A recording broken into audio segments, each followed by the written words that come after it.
আজকে তো রাধা অষ্টমী, ভাত খাওয়া যাবে না, তাই আজকে রান্না করেছিলাম লুচি, ঘুগনি আর পায়েস। তাই নিরামিষ ঘুগনি রেসিপি তোমাদের সাথে শেয়ার করছি। প্রথমে ছোলা আর মটরটাকে আমি আগের দিন ভিজিয়ে রেখেছিলাম, আর ছোট ছোট করে আলু কেটে রেখেছি। সেটা একসাথে 3টে সিটি দিয়ে সেদ্ধ করে নিয়েছিলাম কুকারে।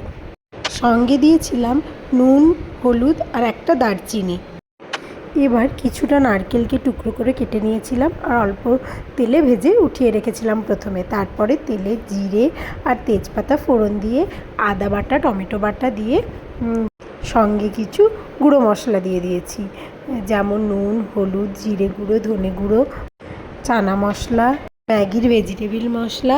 আর আমি ঘরে কিছু গোটা গরম মশলাকে ড্রাই রোস্ট করে সেটাকে গুঁড়ো করে নিয়েছিলাম। সেই মশলাগুলো দিয়ে ভালো করে কষিয়ে নিয়েছি।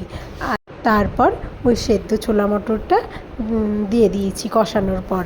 আর আর সবশেষে কাঁচা লঙ্কা বাটা দিয়ে দিয়েছি। তো খেতে অসাধারণ হয়েছিল। তোমরা একবার প্লিজ ট্রাই করে দেখো, তারপর আমাকে বলো। এখন টাটা।